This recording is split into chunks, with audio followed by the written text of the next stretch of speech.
آج کے دور میں کیا کیا لیسنز ہیں کربلا سے؟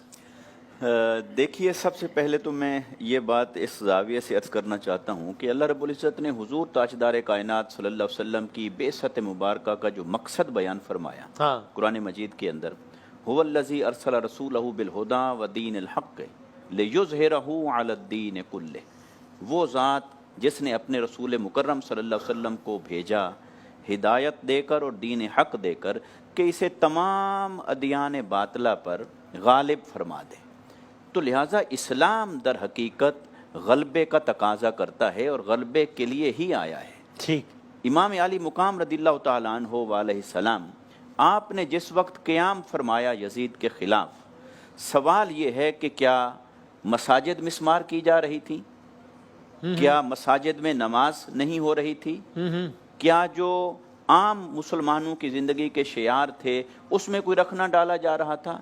وہ سب سے پہلی بات جس نے امام علی مقام رضی اللہ تعالیٰ عنہ کو قیام پر آمادہ فرمایا، مجبور کیا، وہ یہ تھا کہ انفرادی زندگی کے جو معمولات ہیں ٹھیک ہے، وہ ڈسٹرب نہیں ہو رہے تھے۔ اوکے۔ مسلمانوں کی جو اجتماعی زندگی ہے، جو ان کی حیات اجتماعیہ ہے، جو ان کی حیات سیاسیہ ہے، وہ متاثر ہو رہی تھی، اور امام علی مقام رضی اللہ تعالیٰ عنہ اس کے لیے کھڑے ہوئے تھے، کیونکہ جب تک اس کا دفاع نہیں ہوگا تب تک اسلام کے دیگر شعار کا دفاع ممکن نہیں۔ اس لیے امام علی مقام رضی اللہ تعالیٰ عنہ نے قیام فرمایا۔ اچھا، جب آپ قیام فرماتے ہیں تو آپ کی شان شہادت کی طرف دیکھیے کہ آیت مبارکہ تو واضح تھی کہ شہید زندہ ہے، صحیح، مگر میرا وجدان یہ کہتا ہے کہ یہ آیت ہر شہید سے پوچھتی رہی ہوگی کہ اے شہیدو، کیا میں ہی گواہی دیتی رہوں کہ تم زندہ ہوتے ہو، یا تم میں سے کوئی شہید بھی ایسا ہوگا کہ وہ زندہ ہو کر میری گواہی دے کہ واقعی شہید زندہ ہوتا ہے؟ تو امام علی مقام رضی اللہ تعالیٰ عنہ کے سر انور سے جو قاری قرآن کو آواز آئی، بے شک کوئی اس روایت کے اوپر بات کرے اور تاریخی حوالہ کہہ کر اسے رد کرنے کی کوشش کرے، مگر قرآن کی صداقت و سچائی تو موجود ہے کہ شہید زندہ ہوتا ہے۔ تو امام علی مقام رضی اللہ تعالیٰ عنہ نے اپنی شہادت سے قرآن کی سچائی کو ثابت کیا ہے، اور امام علی مقام رضی اللہ تعالیٰ عنہ نے پھر اس سچائی کو بھی ثابت کیا۔ یہ وہ اسرار اور معارف ہیں سارے جو امام علی مقام کی شہادت سے وابستہ ہوئے۔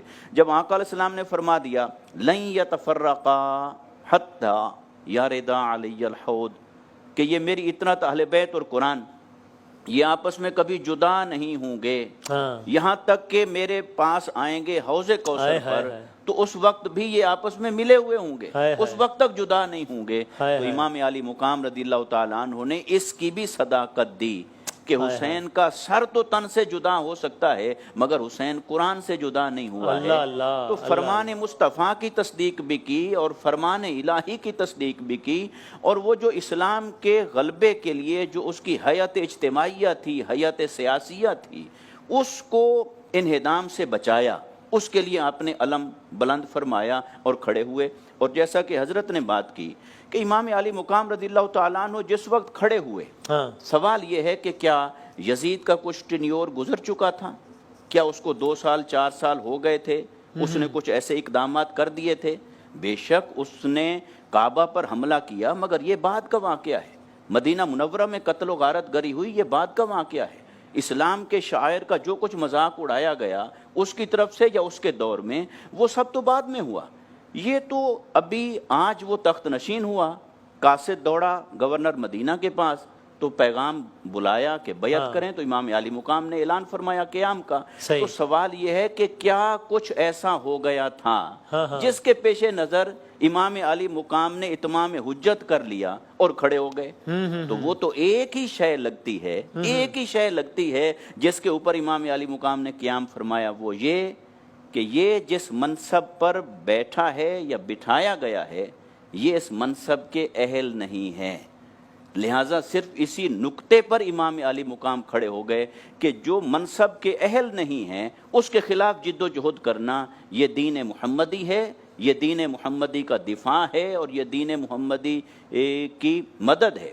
اس لیے آپ کھڑے ہوئے، اور آج کوئی بھی شخص جب دین کے دفاع کے لیے اور حق کے دفاع کے لیے کھڑا ہوتا ہے، اس کے لیے جو حوصلہ ہے، اس کے لیے جو ایک